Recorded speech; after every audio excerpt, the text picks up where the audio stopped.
this picture, which I was asked to make just as a welcome screen. And for your information, I'm assuming you can all see Wren. That's photographed down at Hungerford Marsh 4 or 5 years ago when there was a glossy ibis down there. Oh, I remember. White is frost.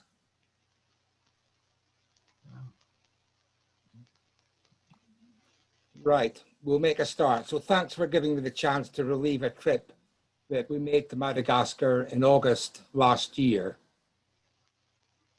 On a day when we're facing another 4 weeks of lockdown, let's go back to a bygone era of foreign travel and getting on planes where we'll often see new birds. Getting there is remarkably easy. There's an Air France morning flight to Paris, a couple of hours transit in Paris, and then a non-stop flight south to Antananarivo, which is the capital city of Madagascar.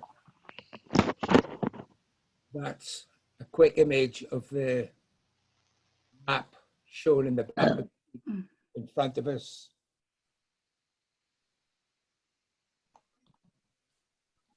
And because it's in virtually a straight south flight down, there's no jet lag, no time difference, and you arrive in Madagascar at, I think, 9, 10 o'clock in the same evening. First thing we went to do was go and change some money. Ari, which is the currency in Madagascar, has a rate of 5,000 to the pound. We changed a couple of £100 for our beer money. And we got this 3 wages of Ari. And doing a quick math sum, we were actually Ari millionaires. 1 million Ari. Divided the talk into 3 parts with great ingenuity, calling part 1 the north, part 2 the middle, and part 3 the south. This is me in my full birding gear. And we're going to start up in the northwest corner at a town called Mahajanga. The thing I'd ask you to notice here is the basic geography of Madagascar. And most of that central area, down all this area here, is almost high or steppe type grassland. The really interesting bits are particularly down the east coast where there's the rainforest is concentrated with the winds coming off the Indian Ocean. And even more peculiar to Madagascar is an area called the Spiny Forest, which is right down in this southwest corner, which is virtual desert.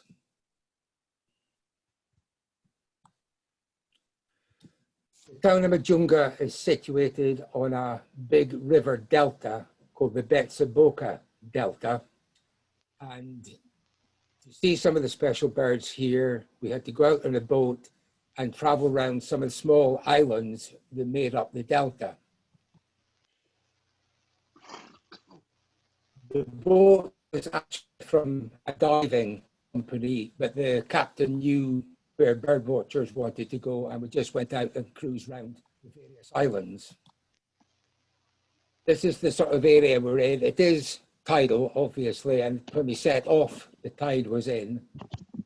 It doesn't look like mangrove forest. I don't think it is mangrove, but as the tide went down, then there were exposed mud banks, and most of the islands are uninhabited. 1 or 2 had these little cabins that I think the fishermen had started to set up. Oh, nice. This is some of the, or these are some of the bird pictures we got on this. We're straight into a taxonomic mess with these birds. They're the Madagascar subspecies of little egret seems to be the current acceptance of what's going on here. And they're called dimorphic egrets. They've got pink bills, pink legs, and they come in 2 forms. This is the white form, and this is the dark form. Now, I always used to think there was a species called Western reef heron, which you can get on the East Africa coast, which shows up as these two forms as well. And we saw classic little egrets in other places on the island as well. So we just got, in the end, accepted any heron that we saw looking like this was a dimorphic egret and just accepted it at that. A common bird that you know from here, grey heron, just different subspecies, and the only difference I can see is that possibly a little bit less streaking in breast. But it's nice to see a common bird not far from home. This one you won't see here. This is a little striated heron. And again, globally, this is a big group, including the green heron in the Americas, which is a bright green and rufous bird. And the African and Asian form of it is this much grayer, much duller bird, but they usually spend their time fishing off rocks just at the shore edge. And this is one of the special birds we went out to see. Now, most of you will think this looks like an ordinary sacred ibis. For a long time, the birds in Madagascar were classed as sacred ibises. It's confusing with this bird because of the red mud that the bird's feeding in. The legs look red and the bill looks red. But if it was washed down, it would have a black bill, black head, and black legs. When it flies, the wings are completely white. And in the African sacred ibis, there's a black trailing edge to the wing, which is very obvious. And the African bird also has a dark eye. So the white eye and the completely white wing, they've now separated this out, and it's called Bernese ibis.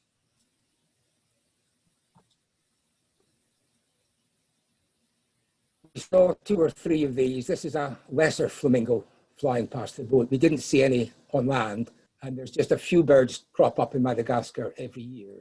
The common breeding flamingo in Madagascar is the greater flamingo, and they tend to breed on the lakes further south.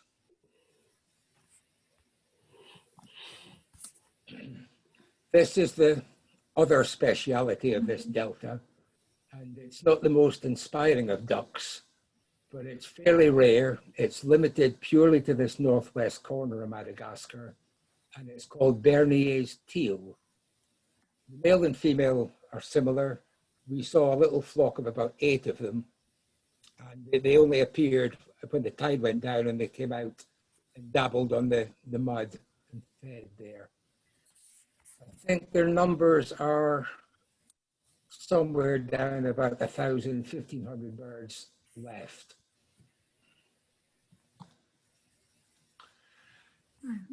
This bird was perched on a bare stick just in the water offshore from one of the islands, and it took off, and no one was terribly sure what it was.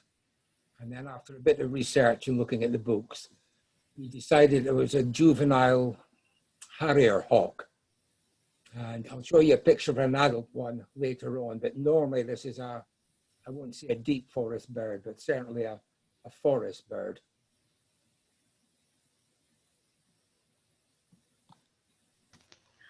Just as we had turned round and were heading back onto this bare stick, a white-headed vanga flew out of the trees.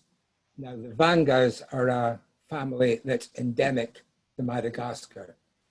There are 6 endemic families on Madagascar, and because Madagascar has been separated from Africa for such a long time, there's a vast amount of endemism on the island, and the vegetation, the birds, and geckos and chameleons and everything. There's about 80% of stuff on Madagascar is endemic to the island. This is the second place that we set off to investigate. It was about a 2-hour drive from Majunga, And just give me time. It's Ankara Fantsika Nature Reserve. It's obviously it's inland, it's dry. So this is typical scenery driving through to get to the forest reserve. And this is what I meant by the central Madagascar area being grassland and steppe type habitat, and not very many birds or wildlife to find in it. Most of the wildlife is concentrated in the forests. And just outside the reserve, there's a brand new lodge built, which was very comfortable. Food was good, people were friendly. And this was the guy who had built the lodge. I'm just getting some directorial advice from my backup team here. Apparently I'm moving my head around too much and the sound's varying. This is a guy called Fanu, who's Mr. Fix-It for bird watchers traveling in Madagascar.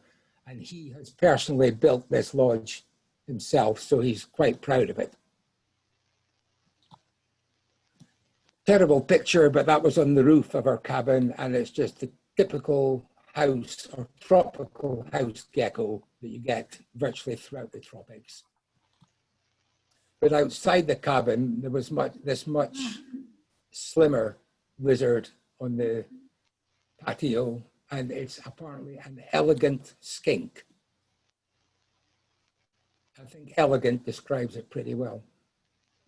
He looks amazing. No idea as to its identification, but it was a big one. It was about 6-8 inches in diameter, and that was in the cabin.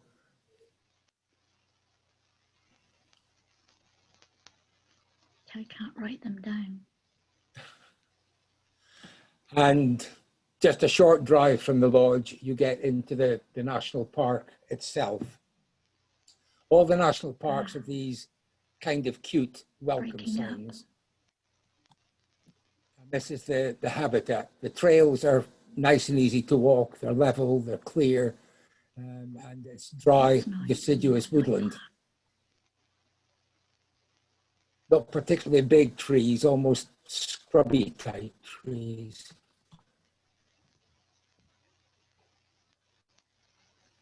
But there are lots of good birds in here. And you can't, to get the best out of any site, you need to get a local guide. And the guys in Madagascar, each site we went to had their own guide. And this was a guy called Jackie. And he knew where everything was. He knew how to get the bird to show. And there's one or two little tricks that he taught us, and it was just amazing. This is a green pigeon. It's called the Madagascar green pigeon. It's like virtually every other green pigeon in the world. Not much going for it. It's a fruit eater, lives high up in the canopy. There's a little bit of rufous purple on the wings, which again is a common green pigeon feature.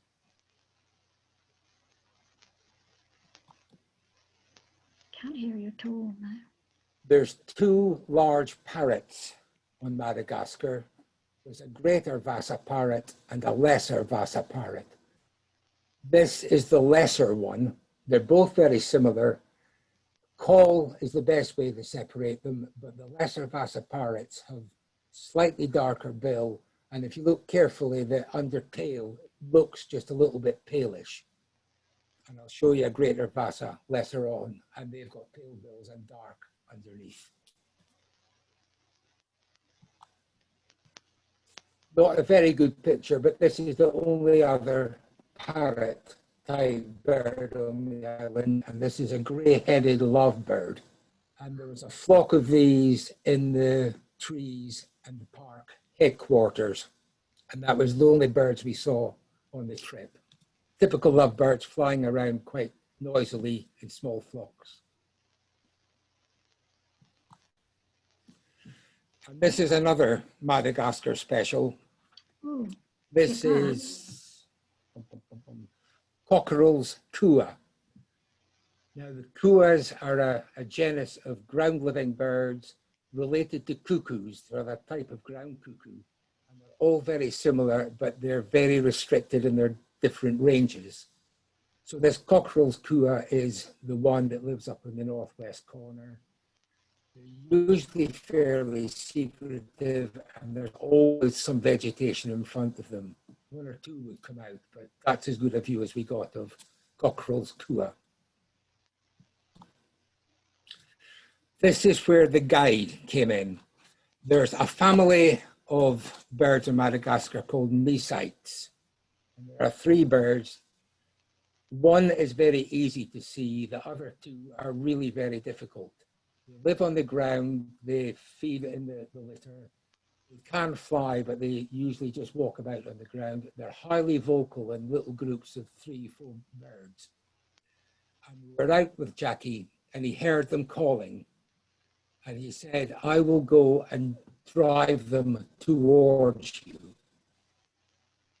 So we just stood on the trail, and he disappeared into the forest, and we could hear him just going, chush, chush, chush, chush, chush, chush. And it was as if he was, if you can imagine a very genial sheepdog driving sheep. He was just herding them out into the path, and the birds weren't too fussed about it. They just walked out unconcerned in front of us, did a few calls, did a few poses, and then wandered off across the path. We were really pleased to see these.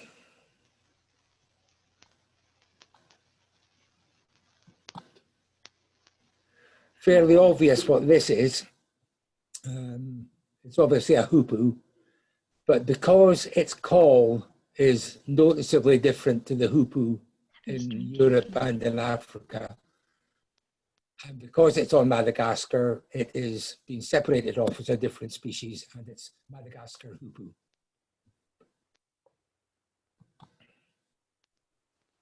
You'll notice the common feature to most of the birds here is the word Madagascar. This is Madagascar bee-eater. It's not the most brightly colored bee-eater you can get, but it's still a bird watcher's bee-eater. It's a nice blend of browns and greens. These birds are also found in East Africa. And it was thought that the birds of Madagascar migrated across East Africa and then came back. But it now looks as if there are 2 separate populations, one that's resident in Africa and the one that's resident in Madagascar. This is another taxonomic change that the birds call the common Newtonia. It's a small flycatcher-like bird, moves through the forest in bird parties. What's this one? It used to be classed as a flycatcher. It's now been moved to the Vanga family, the endemic family in Madagascar. Not much going for it. The pale eye is really the feature you look out for when they're coming through.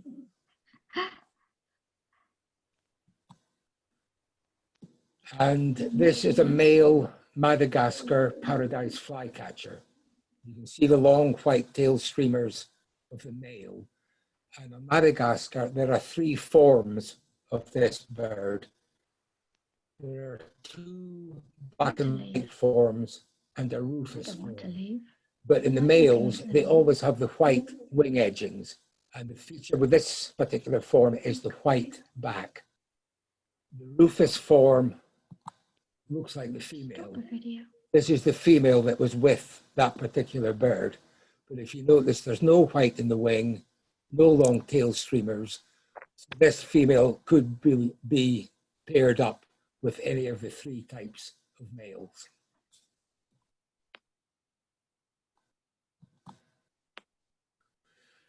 Another endemic family is the Acetes.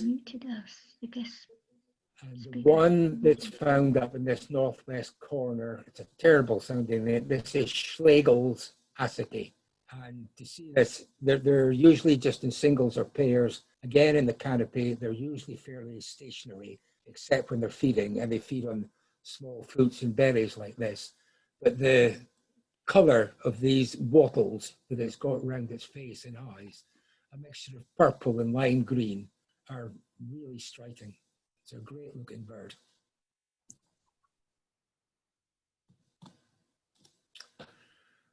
Getting back to the vangas, Madagascar could have been used as an island that Darwin could work his evolution theories out on, because all these vangas have different shaped bills to fit in with the various types of feeding patterns that they've developed. And this is a sickle-billed vanga, usually seen in 2 or 3 at a time. It's present throughout the island. But this particular evening, we had 25 of them fly into this bare tree in a flock, which, according to Jackie, was quite unusual for them. Less mute. This is another vanga. This is a rufous vanga. We saw this pair sitting up in the tree. The female is on the right, the male's on the left, and the male is the bird that's rufous. And the rufous is on the mantle and the back, which is the bit, unfortunately, behind the branch, but you can see just a bit of the rufous there. The female is mainly black and grey. There's no rufous on the female. This is another vanga. This is Van Dam's vanga. This was the only bird we saw, and its feature is this massive conical bill that it's got. It's obviously a feeding adaptation. It's a really rare bird. We only saw this one, but I've only left that picture in to let you see the size of the bill on the bird.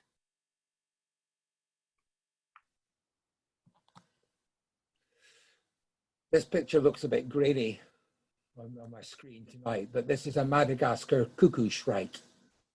Again, they're a family that extends from Africa through Asia and into Australia. And generally they're variations of black and grey plumage.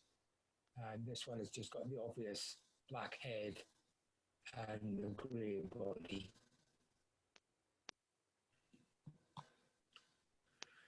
There are 2 sunbirds in Madagascar, and this is the large green one. Surprisingly, this bird was down attacking its reflection in the window of the park office. Except Roger. Yes. Excuse me a moment, but somebody hasn't muted. Yeah, it's Debbie here. Just to What do check we do? that everybody's muted. I think it's Pat that's not muted. Yes, just check if you could that you're all muted. I'll do it again, but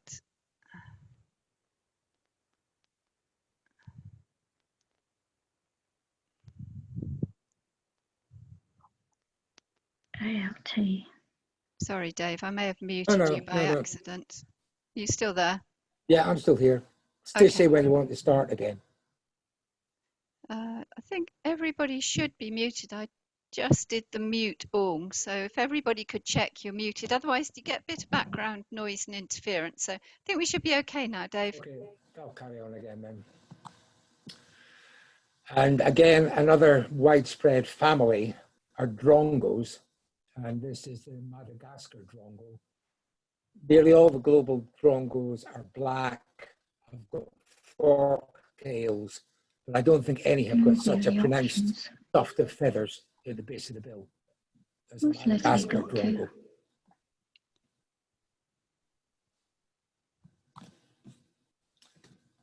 Yeah, Obviously, there's Pat, sorry, Dave. Just Pat, could you just mute your microphone? Yes, Do you that's mind? me.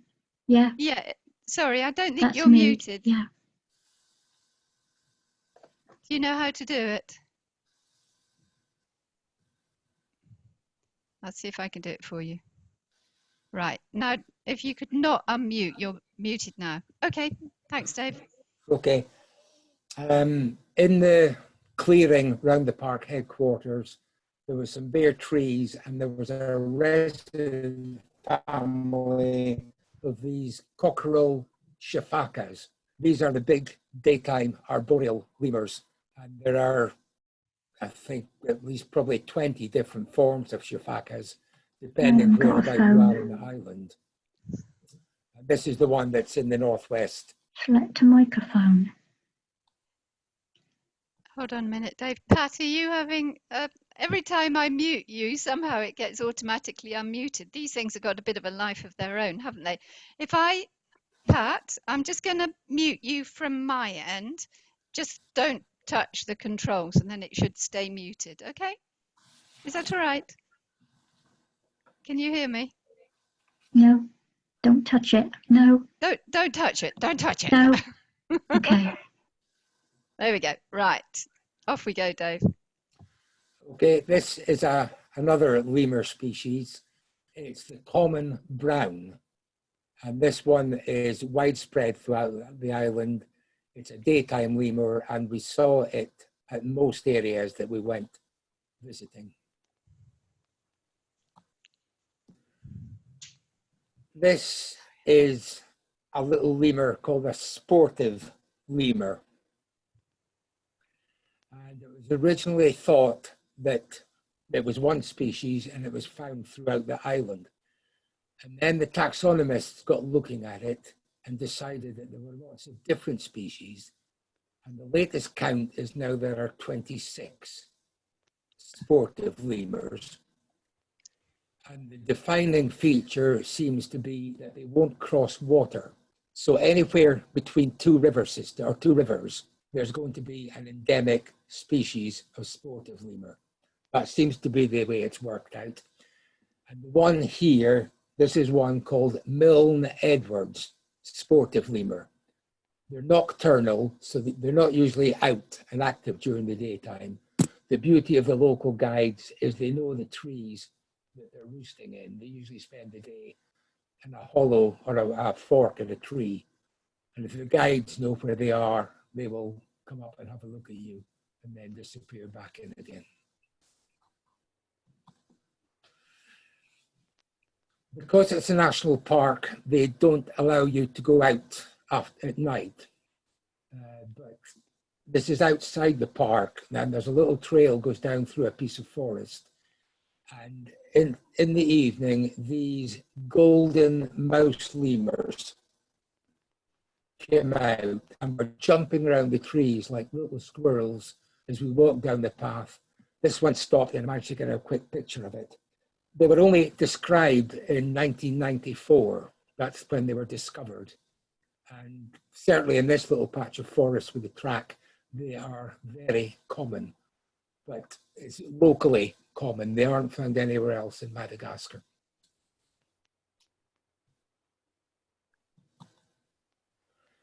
And in Madagascar, there's chameleons, and there are masses of them. A lot of them, we have no idea of the species, but this is probably the commonest one, and it's called Austerlet's chameleon. And depending on the habitat that they were in and the light that was going on, the colors could be varied from this to a much greener color. You probably know chameleons have got these eyes that rotate independently. I don't know quite how that works in the brain, but this one with the large projection on the top of its upper lip there is the rhinoceros chameleon, which is fairly easy to identify for obvious reasons.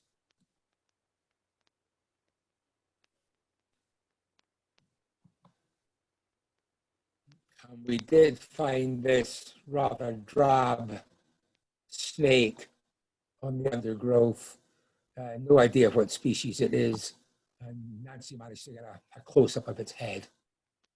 A guide didn't seem particularly fussed about it, so I presume it was a non-poisonous one.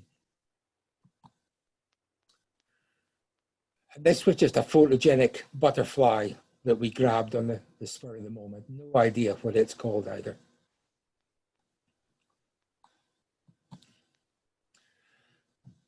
At one side of the road through the park, there's a small lake. Now, even with my poor French and the bottom line of the warning there, it suggests that there's crocodiles there. So the warning is to the local people not to collect water, not to fish, and not to swim. That's the lake itself. forest comes right down to the edge of it. The water levels are probably a little bit low, but there was still a boatman willing to take us out and take us across to the far side to see what we could see. This is the locals up to their waists in the lake fishing, and it wasn't just this little group. There were lots of these guys all the way around. Kids were in there as well fishing, and the crocodiles were there. And according to Jackie, there's been no attacks as far as he knew ever. I seem to remember him saying. These crocodiles are still called the Nile crocodile, which is the common one in Africa. So they haven't evolved or changed since the island separated. I don't think Nile crocodiles would have crossed from Africa. And this is the bird that you want to see on this lake. This is the Madagascar fish eagle. It's closely related to the white-tailed sea eagle and other sea eagles that we see in other parts of the world. But this one is pretty critically endangered. It's probably down to less than 100 pairs. And this lake is the most accessible spot to see it. And again, the local fisherman on the boat knows where to drift up to give you a chance to get a photograph of it.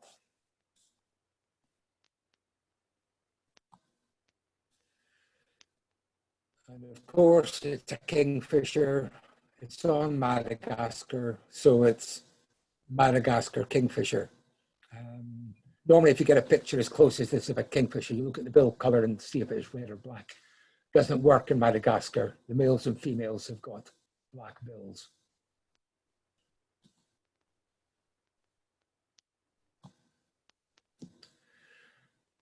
And this is the third spot we're going to aim for, which is the Amber Mountain National Park, right up in the top left-hand corner.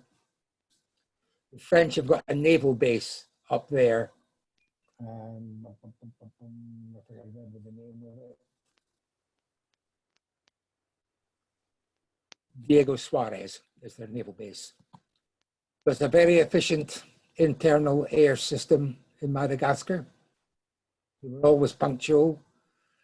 They did lose some bags one flight, but they sorted themselves out. And this is the road up, it's a slightly higher elevation than the sites around Majunga. And this is the road up. Again, a very comfortable lodge. That's the main restaurant and bar. Individual cabins looking out over a wooded valley. Very comfortable inside. There's very good tourist infrastructure in Madagascar. It's not a third world country as far as tourism is concerned. And there's the sign as we enter the national park. Similar habitat to down the lowland forest reserves, but it does get a bit more rain and the trees are a little bit bigger here.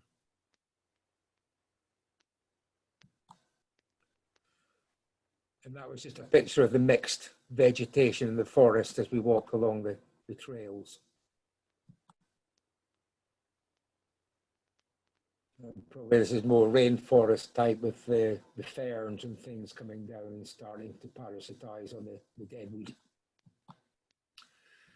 But a feature up here was there were one or two of these sinkholes with little waterfalls running in to fill up the lakes in the bottom, and just small little ponds. And this was very early one morning beside one of these ponds, and this is a white-throated rail, the only one we saw. I'm being told to keep my head facing front, even just moving it slightly apparently affects the volume. Okay, it's a bit grainy, it was very dark, but that's the only record shot we've got of a white-throated rail.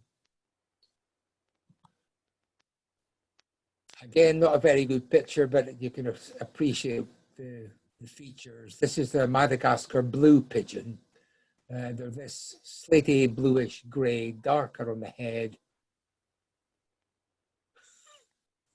with the red facial skin kept high up in the canopy, so difficult to get a decent picture of. This little beauty was a bit more obliging. This is the other kingfisher on Madagascar. And it's a deep forest kingfisher. It's the Madagascar woodland kingfisher or pygmy kingfisher. And it's this lovely rufous red color, bright red bill, bright yellow feet. And this one just sat at the side of the trail for 5 minutes before it flew off and gave us plenty chance to get a picture of him.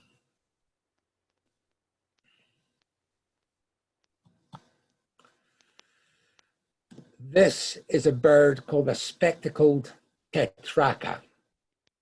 They're a small genus of birds. There's about 4 or 5 of them.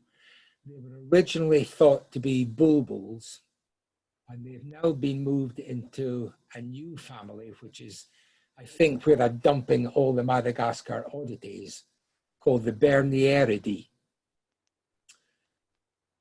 They move around in little groups of 4 or 6 birds, usually low down, usually deep in cover. And this is the only decent shot I got of a tetraka. And this is the bird that's endemic to the Amber Mountain. And it's the Amber Mountain rock thrush. There are 3 different species of rock thrush in Madagascar, each limited to different parts of the country. We only saw the male, but this is a forest bird.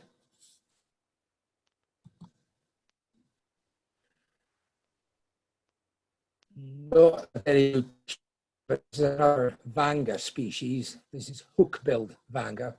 It's got a much longer bill than the previous vangas we've shown you. A little hook right at the tip, and it's basically white over the head and breast with this black nape patch or black mask.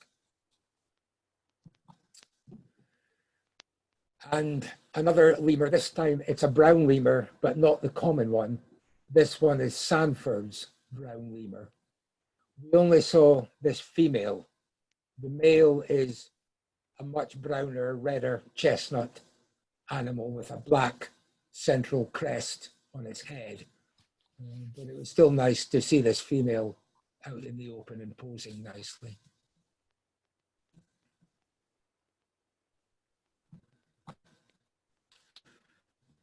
This was a night walk out where we saw the mouse lemur, and this is a crowned lemur.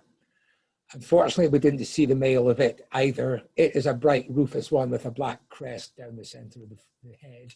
The female is gray with this peculiar yellowishy green area just at the top of the forehead there.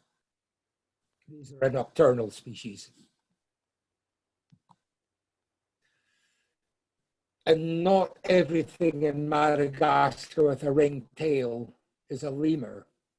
I didn't realize there was a big mongoose there called a ring-tailed mongoose. This is the size of a big cat. I'm not a big cat like a lion, but a big domestic cat with a great long bushy black and white striped tail.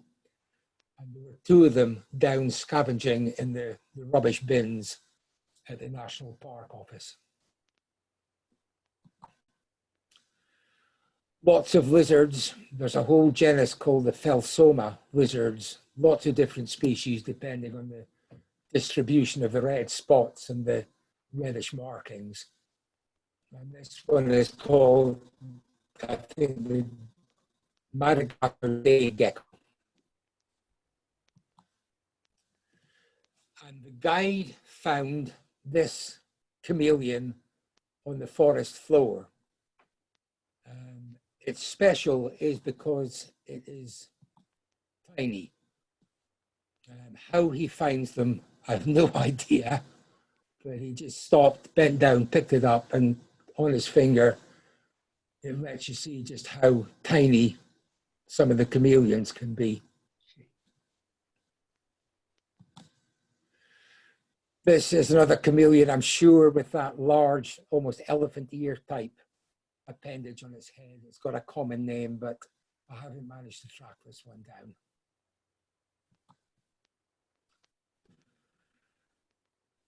This is a leaf gecko. And this is Nancy's picture, and this is the way it was. The head is down to the left, and the tail is the one that's sticking up into the air. And I think if any bird or carnivore is trying to catch the gecko, would probably go for the tail as being the head, and I think that's its adaptation for survival. And that's the end of my first part. So let me just do a little fiddle here.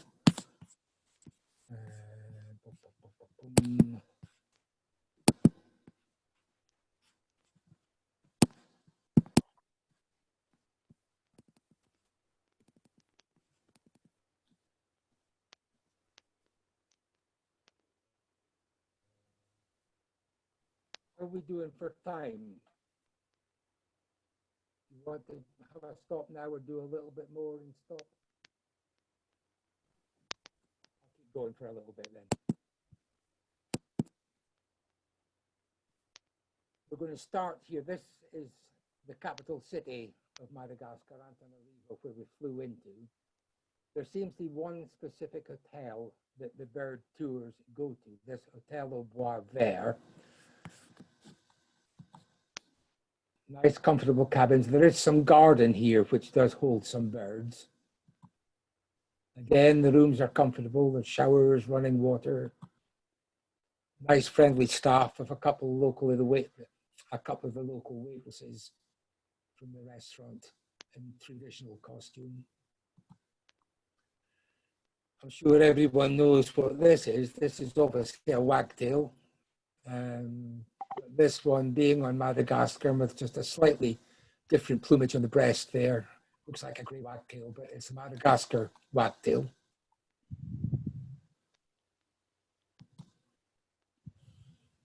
Surprised to get this bird out in the open. This is a Madagascar brush warbler.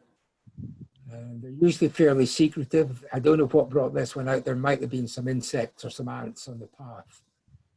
But they've got long graduated tails that are kept partially cocked up.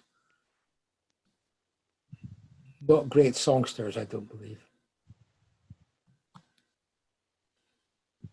Again, a common global species is magpie robins, but the one on Madagascar is called Madagascar magpie robin.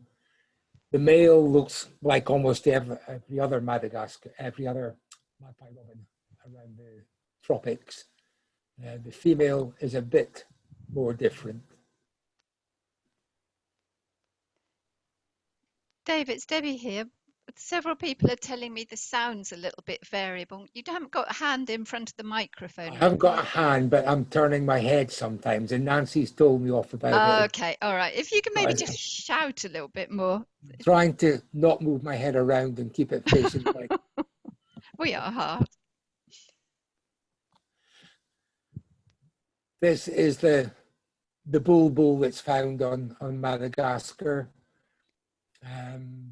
Usually in pairs, found in cities, found throughout the country, most habitats, quite vocal. It's not a particularly nice song, but you know when the bulbuls are around.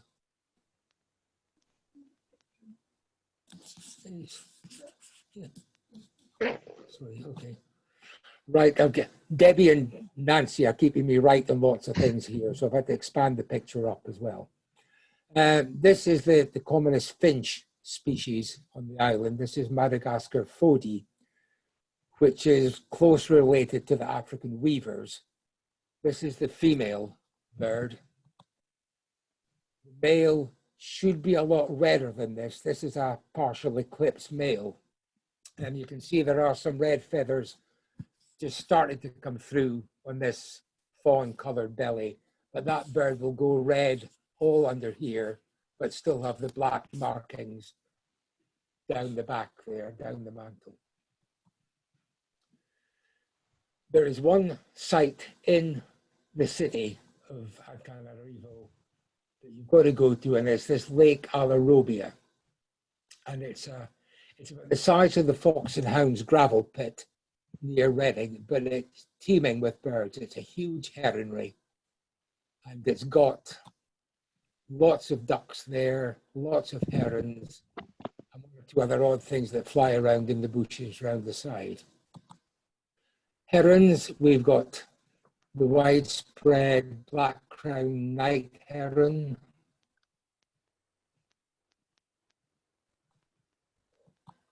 We've got great white egrets.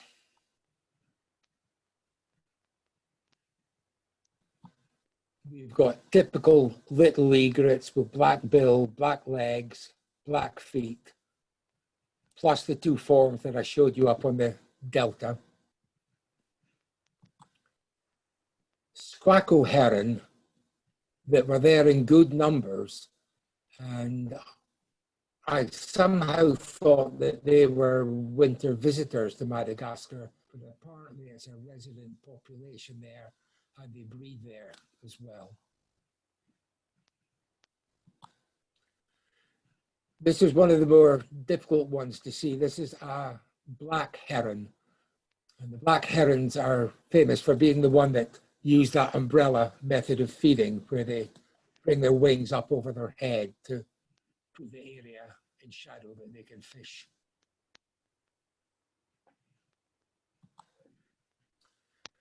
Ducks, the two common ones were white-faced tree ducks. There were several hundred of these. African comb duck, we found 3 of them on the lake. This is a species that lives in Africa. There's a form in South America as well, and they've now been split as 2 separate species. So this is the African comb duck. This is the other common species, red-billed teal or red-billed duck. There were 1,000 plus of these on the lake. It's a species that's found in Africa as well. And this is the rare one. This is the Madagascar endemic one. It's called Miller's duck. The Madagascar endemic ducks don't have much going for them. This one is just another plain brown duck, but it's got this much longer, almost shoveler-like blue-gray bill. And it's a lot bigger than the small teal that was up in the north. And they're found on the lakes through the central area of Madagascar. A raptor that was sitting around the edge, this is the black kite, or the yellow-billed kite as the form of southern Africa and Madagascar.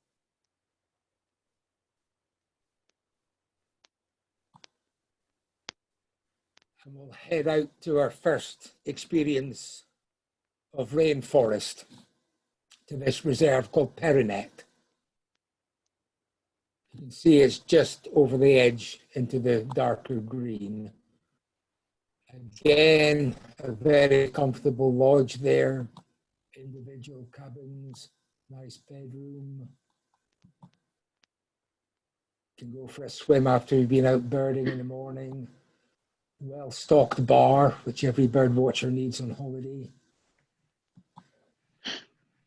And into the national park itself. The main road driving in it, I would say the main road, it really is the road into the park, so there's not much traffic on it. So it's a great place just to walk along in the morning and see the birds flying across the road. There are trails into the forest. You can see it's a lot wetter here. Vegetation's denser. Local guide, and I can't for the life of me remember this guy's name, but he was good.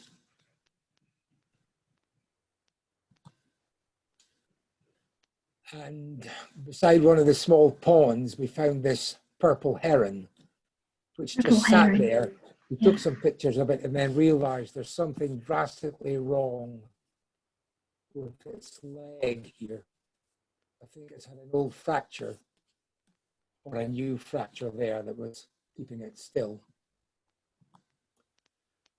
Another Madagascar endemic. This is the Madagascar buzzard. Apart from the pure white on the breast, I've never seen a common buzzard showing anything as white as that. But it's a typical buzzard, behaves like a buzzard I've found in all the habitats throughout the island. flying over the canopy one morning, there was this loud call, and we picked up this bird called Hence's goshawk. It's a deep forest bird, and it was really great to get a chance to see one out in the open displaying, a bit like goshawks in this country. If you can get them up flying, then you may have a chance of seeing them. This is the adult harrier hawk. I showed you the immature juvenile bird up in Majunga. This is the adult. And these are birds that feed on bee hives in tree hollows. And they've got this weird adaptation that they can dislocate their knees so that they can twist themselves almost upside down and get in and get access to the honey. It's a little bit grainy. It was early in the morning, and this is a pure fluke. This is a Madagascar wood rail. They're normally very secretive, can be quite vocal, but just to get this shot of one that just popped out crossing the path in front of us.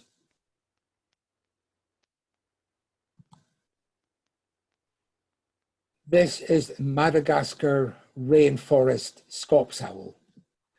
Like the sportive lemurs, there were thought to be just the one species of scops owl in Madagascar. We've now decided there are two. This one is the one that's found in wet rainforest. And if you can keep a mental memory of this one, then I'll show you the other one later on, which is completely different.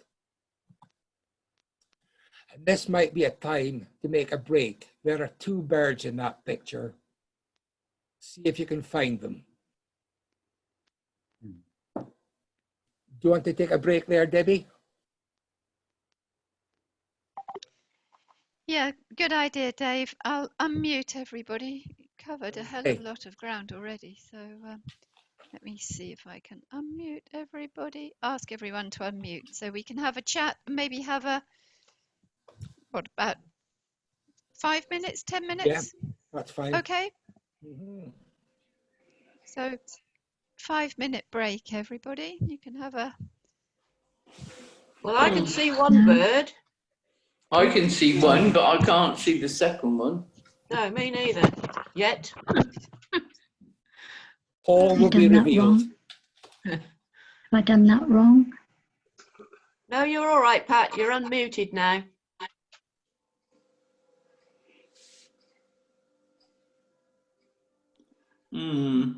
I have to say, my dining room chair with the pad on it is a lot more comfortable than the seats in the hall. Talking.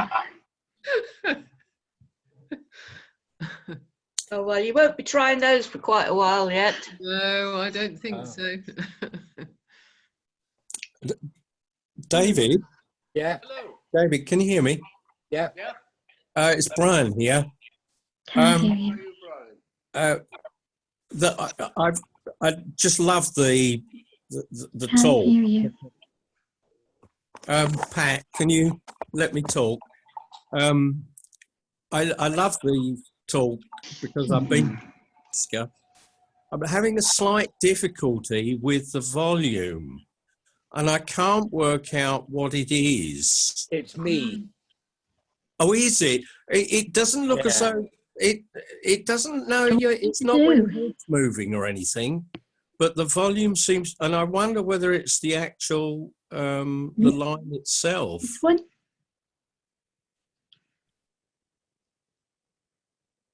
I thought it was, I'm sitting, 18 inches from my computer. And if I turn my head for any reason, No. as I say, my artistic director occasionally sticks her head round the side of the door and No, tells me. David, it's definitely not that. No. Because I've So been if watching. I keep talking and turn to my left, am I fading and then No. coming back again? No. No, Is it when you play with your beard? yes, I wondered that.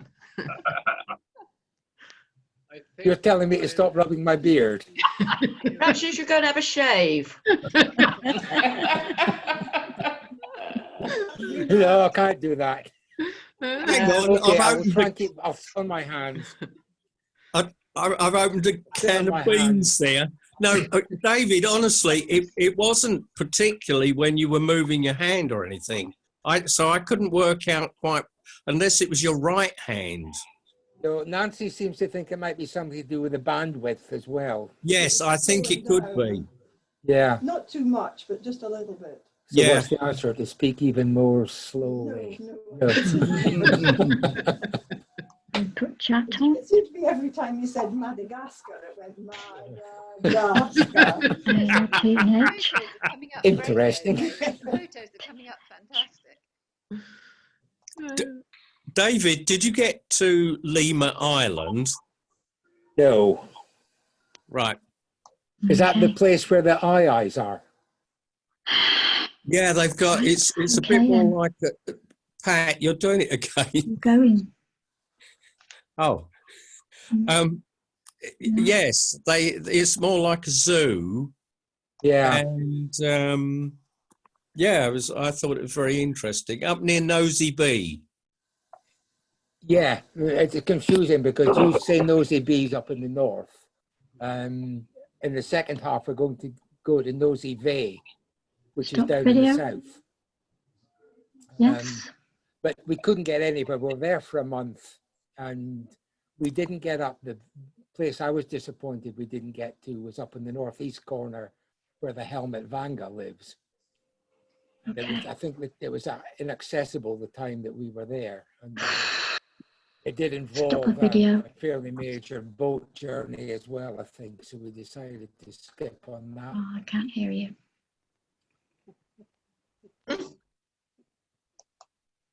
If anyone, oops. If anyone's Find that looking, one. the birds are there. 2. Two there. Ah, Leslie. I was looking elsewhere. Well, it's not just my I hearing, think it's really, my don't eyesight you? as well then. But the camouflage is superb.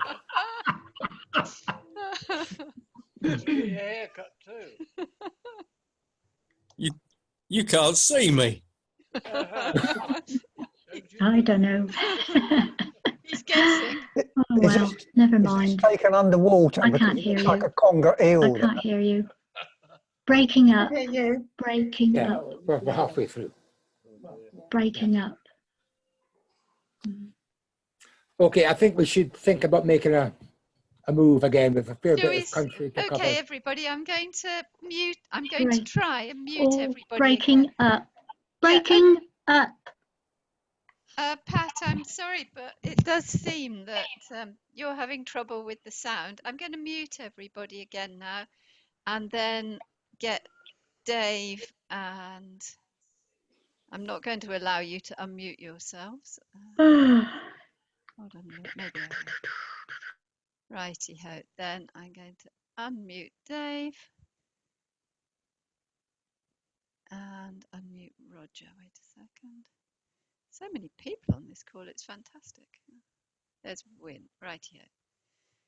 Okay, Dave, I think we should be good.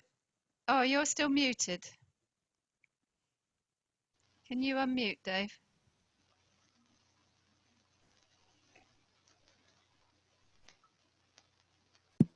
There we go. That's better. Right, we've got you. Cheers.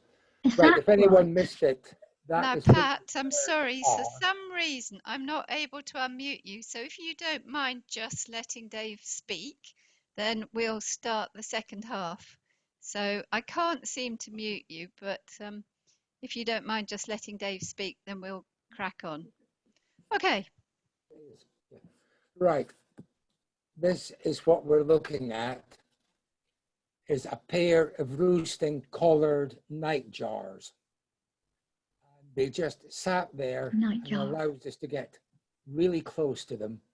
And it's impossible not to get anthropomorphic about this, just to say they're a pair and they're sitting there cuddling each other and they're not going to move for anybody. But they're a really striking looking nightjar. And the local guide there knew this pair were here, and he had a backup pair somewhere else that he knew as well if this pair had moved on. This is one of the rainforest kuas. It's red-fronted kua. Same behavior, lives on the ground, secretive, but just popped up at the end of a little clearing one morning. Another Madagascar endemic family is this bird called a cuckoo roller. They're fairly big. They live in the forests. This is the male doing his display flight, and he hasn't got one black wing, one white wing. That's just shadow. But he's a black, white, and gray bird doing his performance up there. And the female is drab, brown, and spotted, and was sitting down in the canopy, completely uninterested.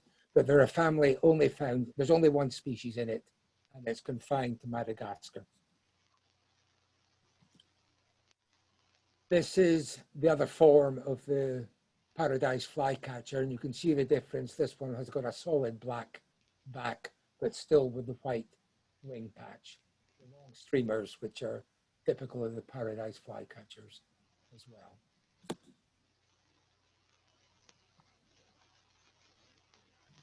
Slightly sharper picture of the same magpie robin.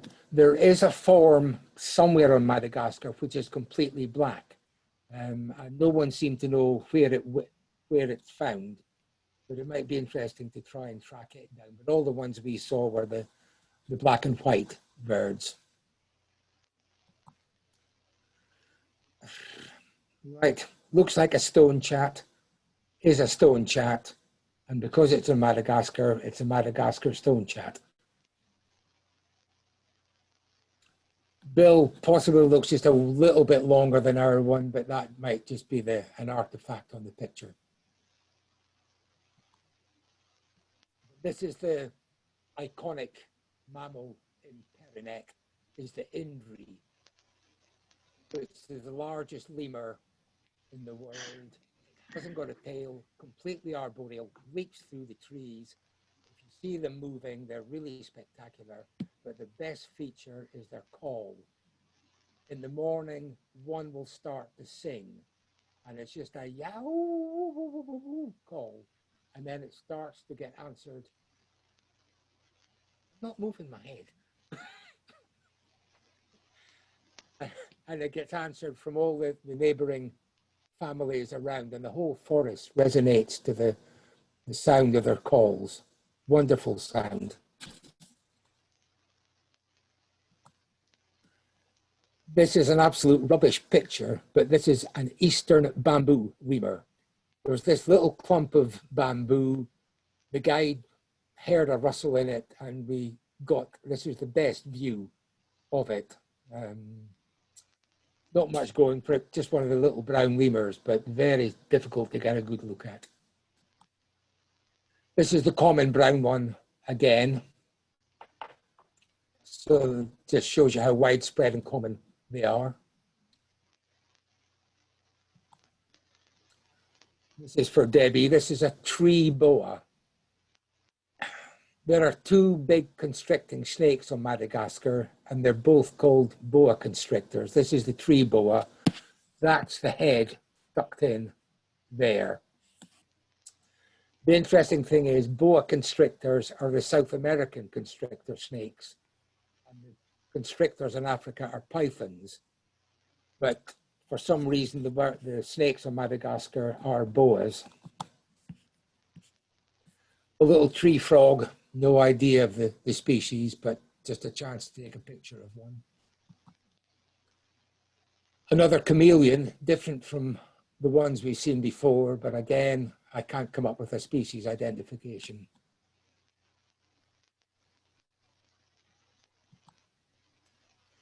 And there's a second half adjacent to the Perinet Reserve, this place called Mantadea, which is a little bit wetter. And if you look on all these park signs, there's usually a clue as to what you're looking for. So remember that. But unfortunately, the day we came out to the park and up to this area, it was damp and foggy, and we were heading for a marsh to look for Madagascar snipe. But while we were thrashing around in the undergrowth, we found this little bird called a Madagascar flufftail, which is a tiny little rail. You hardly ever see them. This one was calling, and with a little bit of playback, he came in really close, and this was virtually almost between our feet. He just walked through in front of us. Nancy managed to get this one. This is a quick record shot of it, but you can see the features, the chestnut head and breast, and the streaking back and belly. We were looking for Madagascar snipe. We did flush 2 snipe, but unfortunately they were they were painted snipe and not the one that we were looking for. We never did see the Madagascar one, but it was nice to see a couple of male painted snipe there.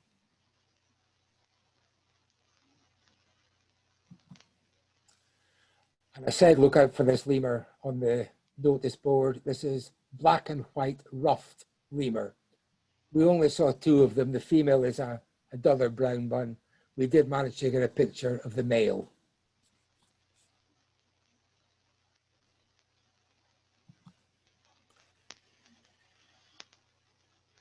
And this is the iconic insect on Madagascar, the giraffe weevil. Again, the guides spent their time looking under leaves, and eventually they did find one for us.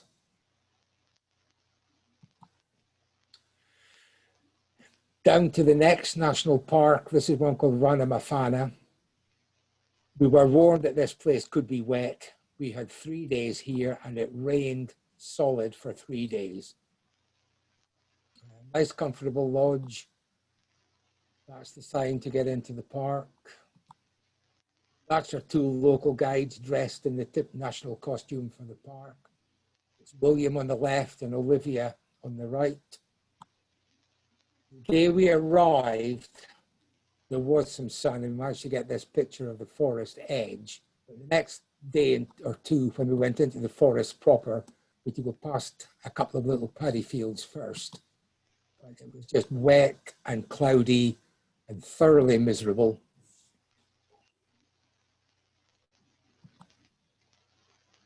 But rainforests, you get rain there, so you just got to accept it. This is a slightly different kua. Not all the kuas live on the ground. Some do live up in the trees and fly around like most birds should do. This is a blue kua. Nice bright blue bit of facial skin on it. And this was our second messite. This is brown messite. Very rarely seen. Again, the guides heard them calling. There were 3, I think, down. The other thing about Ranamafana is it's on very steep ridges. So the trails involve a lot of climbing up and then climbing down. It was wet, but the guides heard a couple of these birds calling and did exactly like Jackie did with other mesite. They disappeared off into the bushes, spent about half an hour gently cajoling these birds up towards the path, and they virtually came out into the open, and this was the picture we got of the brown mesite.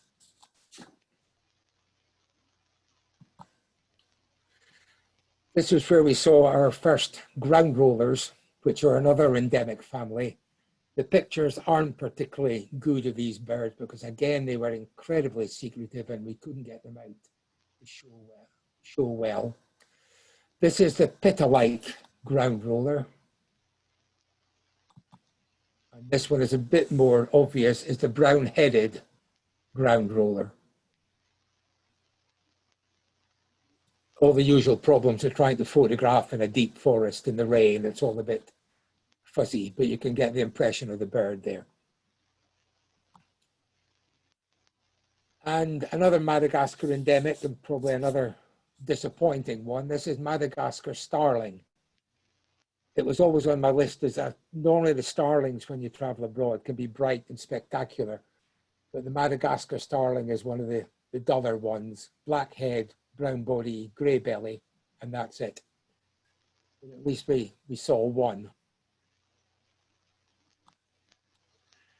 And another lemur that was only discovered in the late 1990s. This is golden bamboo lemur. It's dripping wet as well, which is why its fur looks a little bit peculiar. But the discovery of this species is the reason that that whole national park was established to protect it.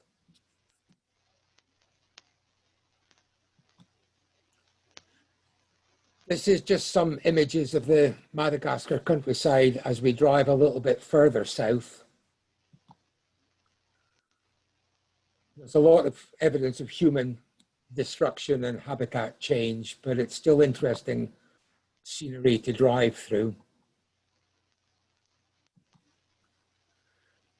A little bit further south, we stopped at this Anja Community Reserve, which is no more really than a car park and a little cafe. But what's happened here is the local community have habituated a troop of ring-tailed lemurs. And it's set out very nicely. It's at the base of this big rocky outcrop. Very dry habitat. And you just wait, and this troop of about 20 or 30 of them came down to see what was going on. And they're just so photogenic, you just keep taking picture after picture of them. Particularly when they pose like that. And that's, ideally I would have liked them walking towards us, but that's one of the photographs I wanted to get from Madagascar, as a troop of these with their great long flag tails waving in the air. 12.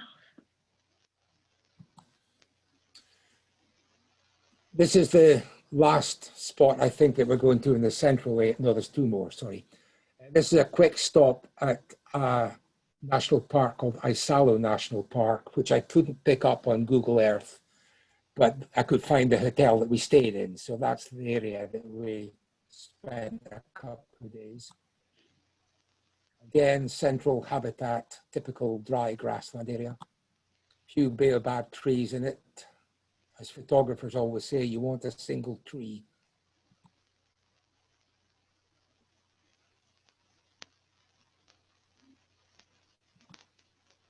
And then there's this river, which is just a horrible blemish on the countryside.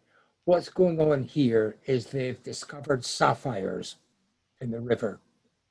And there's a whole village become established, and all they're doing is just completely trashing this bit of habitat, panning for sapphires. And it's interesting that there's lots of shacks along the main road where these people are living. And then there are half a dozen really smart, very expensive looking bungalows. And these are where the Sri Lankans are living. And the Sri Lankans are the guys who are buying up all the sapphires and exporting them off to Sri Lanka. But it was just one small section of the drive down. It was just a bit depressing to see the mess that they were making. And the rocky outcrops got bigger and bigger the further south we went.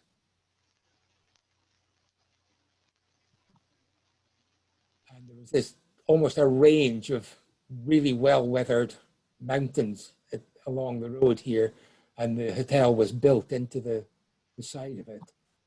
Again, very comfortable. A wizard on a veranda. And a female Madagascar kestrel. I think she's got something in her foot, but I'm not sure what it is.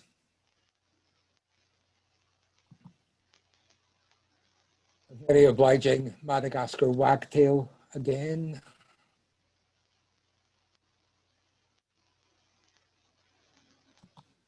The second rock thrush of Madagascar. This is the forest rock thrush.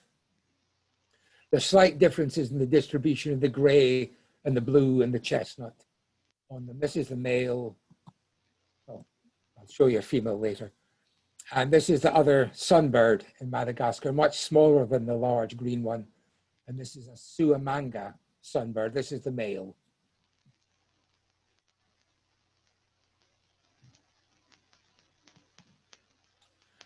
This is the last place in the central area we'll do a quick stop at. The Zombitse National Park, a tiny patch of forest that's left up here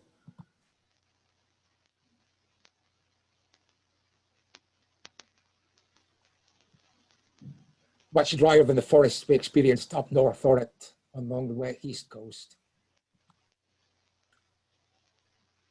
It's Nancy enjoying herself.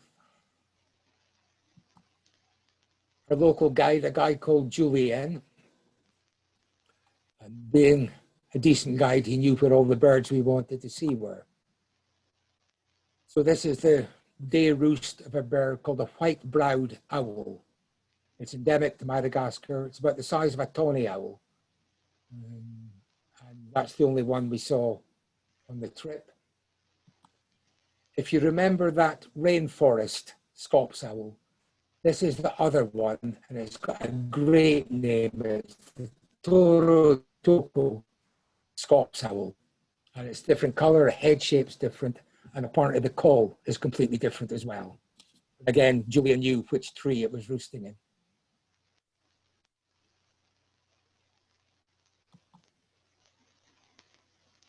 And this is the king of the ground kuas. This is giant kua. It's about 50% bigger than the ones that you've seen up to now, but behavior is exactly the same. They're ground living, usually seen singly. They've all got variations on this blue and pink facial skin as well. This is a stunning little bird. This is a blue vanga. It's bright iridescent blue on the back, pure white underneath, and that striking pale blue bill with a black tip.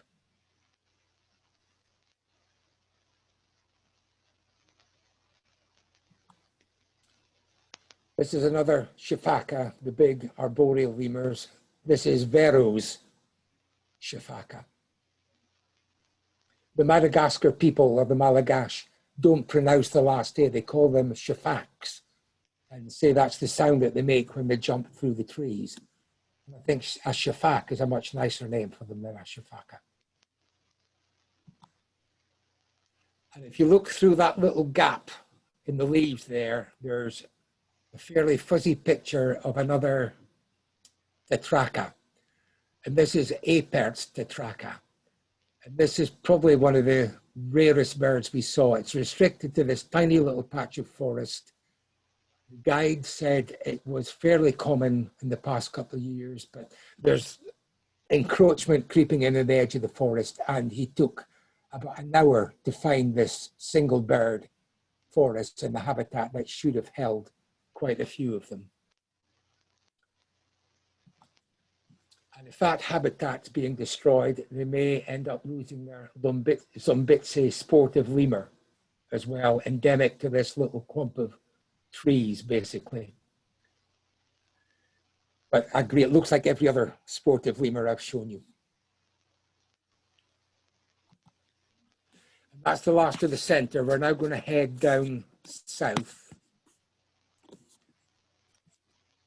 And I'll try and scoot through these fairly quickly.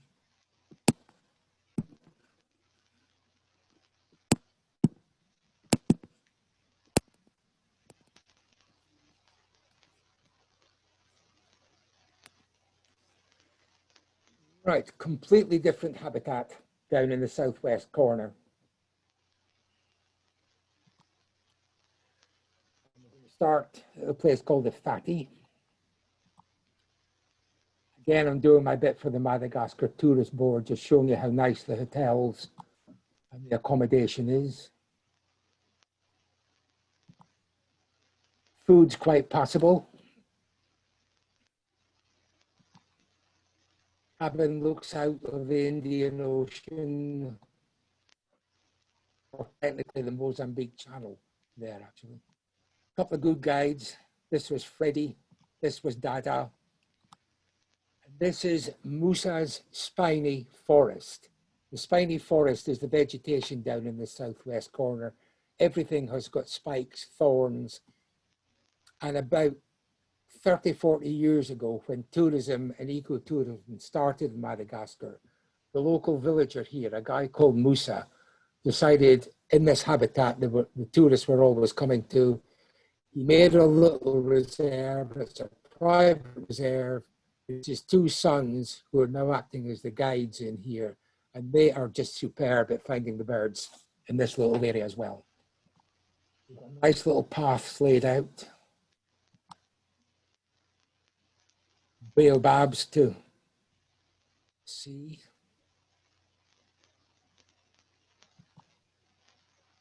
That's one just looking up at the branches at the sky above.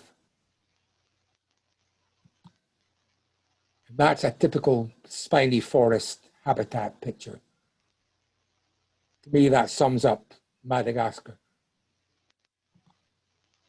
A few succulents there. And the other Madagascar nightjar, this one is the Madagascar nightjar, more an open country bird, but the guys knew where there was one bird roosting in the open, and we managed to get a look at it. Obviously a kua again. This one is running kua. It's much smaller, short legs, small bill.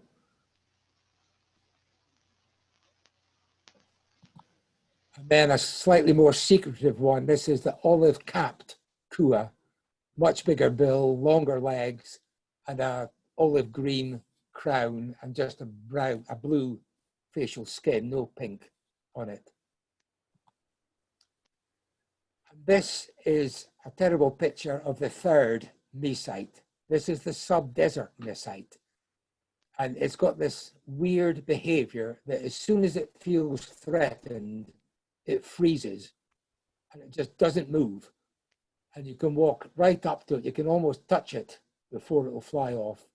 But we didn't want to try and pick branches off or anything before we took a picture of it. So you need to work your way out, work your way through all the branches there. But you can see the long decurved bill. There's heavy spotting on the breast there, bright red legs, and a long tail.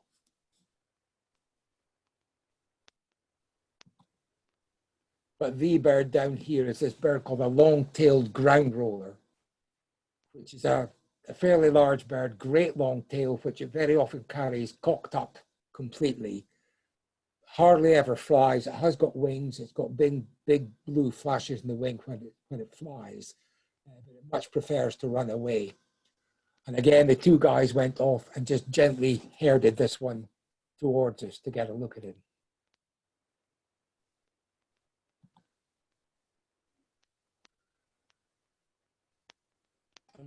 Warbler. This is sub-desert brush warbler. There's another tetraca that looks very, very similar and lives in the habitat as well. But you've always got to check the tail tips, which means seeing the tail tips, which can be difficult in the amount of cover. But this one hasn't got any white, so this is the sub-desert warbler. This is another warbler in the spiny forest. This one is called common jerry. Mainly yellow in appearance, but a typical warbler.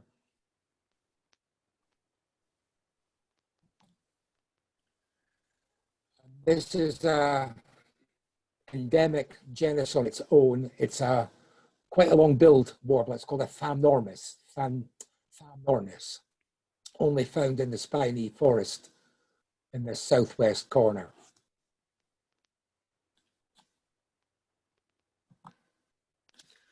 And this was great. You can talk about convergent evolution in things, but this is near a hedgehog, as damn it. And this is a lesser tenrec. And the tenrecs are a family endemic to Madagascar. To me, that looks like a hedgehog, a perfect hedgehog, but this must be some sort of evolution where they've evolved all the same features. There are 3 or 4 different species of tenrec. There's a striking one that's got black and white fur that's striped. And then there are a whole heap I've since discovered that look like voles and shrews and things. So they're not all the spiny ones, but this is lesser tenrec. And the sportive lemur down in the spiny forest is Hubbard's sportive lemur. This one wasn't going to come out any further than that, so that was the best we could do with him. But he's got his tail curled up underneath him. And I think this is a spider tortoise, which again is found down in the spiny forest. There are 2 or 3 other species, and I'm not an expert on them. But if you look carefully at the way the shell is organized, the rings, and I'll try and blow it up. It's supposed to look like a spider's web.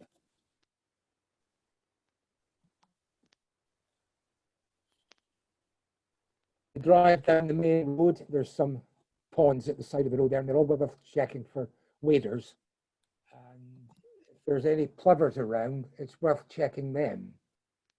The commoner one is this Kitlitz's plover, which is found in Africa, East Africa, South Africa. Nicely colored, but doesn't have a black breastband.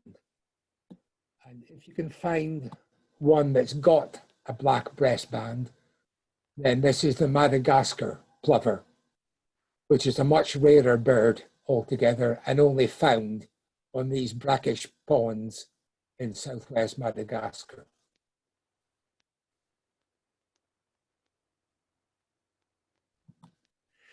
We stopped at this little lake, which looked fairly dead, and it was getting towards the evening. And he said, just stand around at the edge of the reeds. And if you're lucky, you may see a Balin's crake come out. Now, whether these are wintering birds or resident birds, but just by standing there and not using any tapes or anything, we saw at least 4 Balin's crakes just working their way through the edge of the reeds there.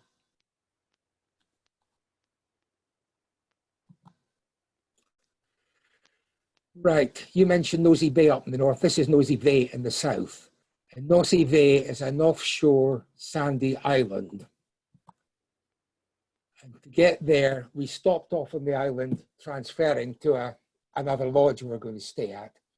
And this was them loading our bags onto the boat to take us down there. Oh, she sees them. It strikes me that they must have built this landing jetty when the tide was out. Because they're all up to their knees, and I was just dreading dropping a bag in the water as they loaded, but it all went smoothly, and we set off and we landed on this little desert island. Apart from a few fishermen in the boats, we had it to ourselves virtually.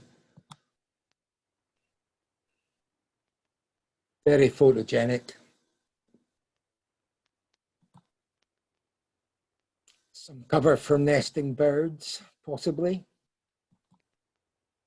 These could be red-tailed tropic birds. This is a fairly major colony. There were lots of birds flying over and nesting under these little sisal-type grass clumps. The red-tailed one is the strikingly white one, which is the red bill, a little black mask, and the red tail streamers, which you can see there, but sometimes are difficult to pick up in the bright light. We were there the end of August, maybe the first week in September by the time we got down here.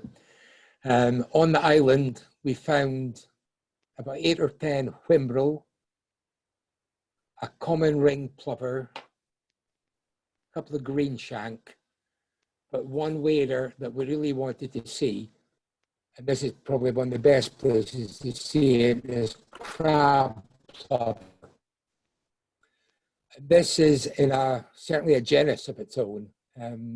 They nest in burrows around the Arabian Sea and the Red Sea, and they move out to the various sandy areas around the Indian Ocean. And we saw 10 or 12 of them here. They've got this bill that's used to crack open the crab shells. But they can sometimes, particularly in some of the Indian coastal areas, northwest India, they can get up into flocks of several thousand and can be really spectacular.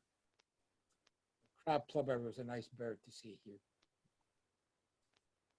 This is the lodge that we were heading for. This is twice the number of staff to get our bags off. Again, it was what's called a wet landing. You've just got to accept you're going to get your feet wet getting off here. Nice approach sign, kite surfing, fishing, rain quads, paddle racing, everything there. We did see a large group of Chinese tourists turn up here for one night. They all had massive great cameras, and they were all here to go out on a whale watching excursion the next day. And we got chatting to them at night, and they were interested in what we were doing, and we were discussing how they were doing their photography. And we got back the next day, and they're all sitting looking miserable. The wind had been too strong, and they didn't get out to look for their whales. This is the cabins that we were staying in. The bird that we really wanted to see here was the third rock thrush. And just as we were loading our bags into our room, a rock thrush appeared on the spike on the top of our cabin. So they were as easy to see as that. This was on the path between our cabin and the restaurant. Managed to get a better picture of it. And it's a common sand snake. It's not poisonous. And it was nice to see the locals. They didn't all rush out wanting to kill it and get rid of it. They just gently drove it back into the sand dunes behind the lodge. Little guy here, young guy called Julian. He's photographed here against a baobab tree, and you can see the distinctive bark on these big trees. I'm not even going to try and say this. That's the reserve we were going to. This is the park entrance, and this is where they've made a reconstruction of the giant elephant bird that used to be found in Madagascar. Up to fairly recent times, you can still find bits of eggshells and things around in the desert. Started off in fairly low scrubby habitat, but then, oh, sorry, and this is some of the local transport coming through here.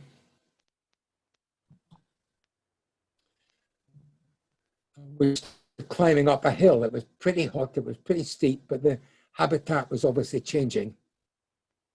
Very interesting looking habitat. If you're a botanist, I'm sure it's a great place to be. This is the other parrot. This has got the pale bill and the obvious pale undertail. And this is the greater Vasa parrot.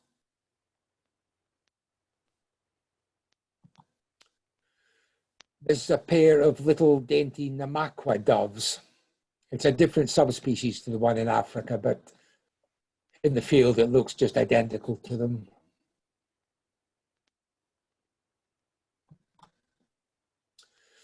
This is the endemic sand grouse.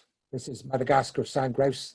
The only place we saw them were the open areas at the bottom of the hill we were climbing here.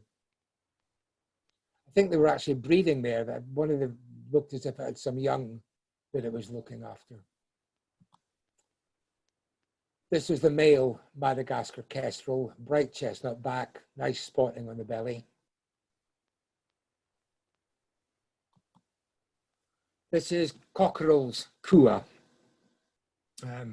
Completely different looking kua again. This is an arboreal one, lives up in the trees, nice big crest, but this one has got the blue facial skin of the ground kuas as well.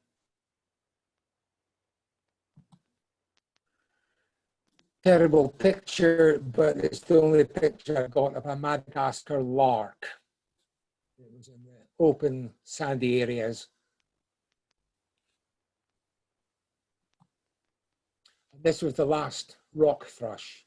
This is the literal rock thrush. This is the male, and the female is a much duller, typical female rock thrush.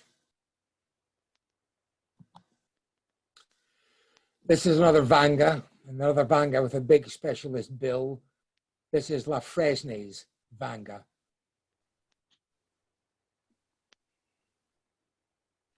Shrike-like.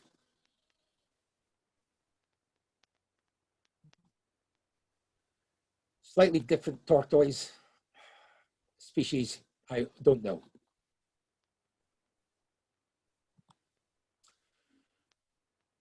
This is the lake that the national park takes its name from, and there was a huge flock of greater flamingos way out in the distance, but no chance to get any pictures of them.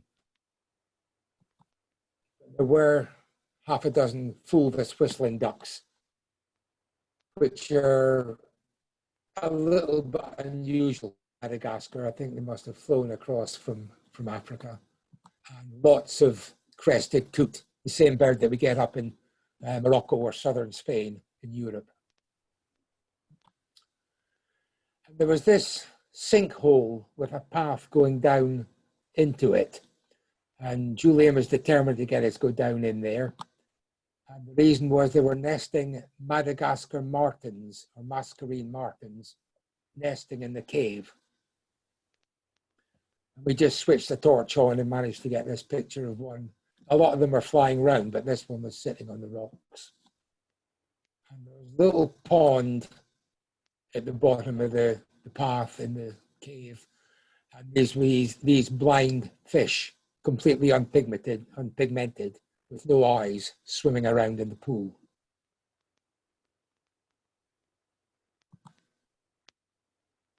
Another place called Toliara, or Toliar as it used to be called.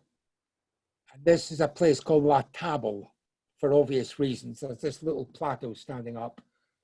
And just recently there was a new species discovered here. Fortunately, it's in the scrub that I'm standing taking the picture from, and not up at the top of the mountain or the plateau. Habitat, just dry, scrubby habitat. Few baobabs. Another vanga, this one is Schabert's vanga. Really common throughout the island, nicely marked, big bright blue eye ring. But this is the one we wanted to see, the red-shouldered vanga. We were so excited seeing it, we didn't realize at the time it didn't have its tail. And this has only recently been described, and this is the only place that you can find it. And that's typical of Madagascar, rare birds, a lot of travel to go to the various sites to see them, but they're worth the effort. Thank you very much. If you'd like to Fantastic, Dave. Let me unmute reboot everybody. Give me 1 second. Ask everyone to unmute. There we go. Back to you, Roger. Well, thank you very much, David. I think that was an amazing talk. The species I often didn't know even existed. I'm quite amazed how well you seem to recognise them. And I'm just wondering if you could take a question. Got a list of their names here. Oh. Could I ask the first question? Did you have a good field guide for the as you saw there? Sorry? You have a good field guide. Is there a field guide? Yeah. Yeah. I mean, the one. Okay, I'm going to leave then.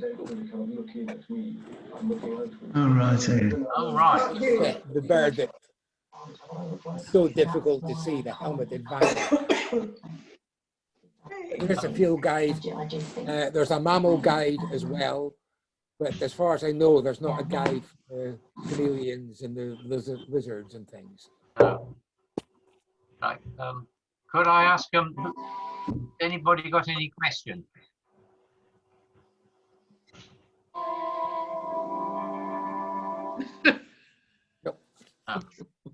David?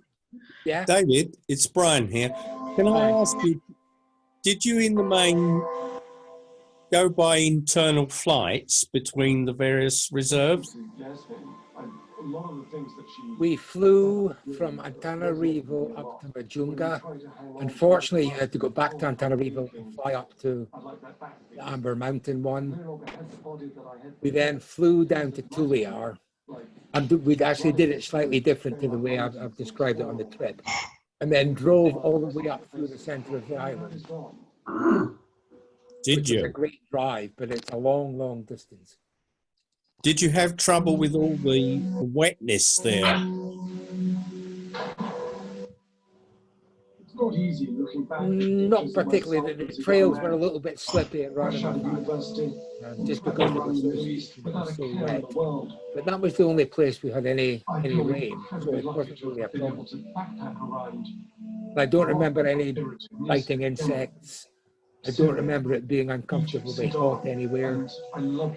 It's a really nice place. Yeah. The most hospitable people were always in forest quarters. Are there any other questions? I was able to live, for example, with the Billy Hoytut in Jordan for weeks. David, going back to the hoopoo, yeah, can you give us a little So when I graduated, I eventually got an interview at a bank. And so demonstration of what it sounds like? No, we didn't actually hear it. It just says in the guidebook the call is completely different, so I accepted that as the call being different. And the African cone duck, that protuberance on the bill, what is the purpose of that? Does it fulfill a function? It's sexual attraction. It's only the males that have it. The females have the normal bill shape. 13 hours into the Gulf War and the aerial onslaught on strategic targets in I Kuwait thought and Iraq continues. art name signs had some lovely artwork. Soon after the first Gulf War erupted, I drove through the blazing oil fields of Kuwait and into Iraq. All I can hear is somebody's telly. That's what I'm hearing as well. It's very distracting. I think it's Alan. It might be mine, actually. I think I'll say goodbye. Cheerio, Karen. Bye, Karen. Bye, Karen. Dave, I've got a question. You've been to Madagascar before. Did you notice much difference in the habitat? Because I've only been there once and we thought it was very degraded. Did you notice much difference in your 2 trips? We'd originally been there way back in 1980s, and the route we did was completely different. We went to the spiny forest. It looked exactly the same. To see the ringtail lemurs, we went to a place called Berente, which is further round the south coast. And it now apparently is 99.9% sugar cane with a tiny little patch where there's a group of ringtail lemurs. Non-wildlife tourists go there to see the ringtail lemurs. And it's just like a little zoo, I think now. But the spiny forest was the same. We didn't drive up through the center of the island the first time I went there. The place where I noticed most change was actually that pond in Kana. When I said it was a heronry, when we were there in the early late 80s, the heron that was nesting there was, I think, about 90% Madagascar pond herons. And they virtually disappeared from there. We didn't see any there.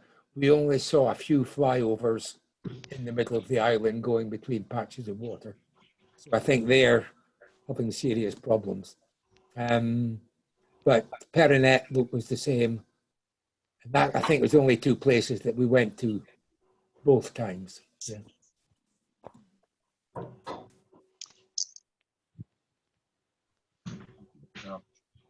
Oh, that's very kind of you. Is there any more questions? Well, can I ask Leslie if she could give a vote of thanks, please? Yes, David, thank you very much for doing this tonight. It's been quite hard work for you, I'm sure, because the same with us. We are very new to this and there are always teething troubles, but I think you've done very well. I thought your photographs were fantastic, and I can't get over that one of the 2 night jars together. I thought that was absolutely amazing, as were a lot of the others. And as always on these occasions, we look at these pictures and we think, do you know what? I'd like to go there. Not this year, though. Not going to happen. Yeah. Maybe not next year either. I don't know. But thank you very much for doing it and sharing your wonderful trips abroad with us.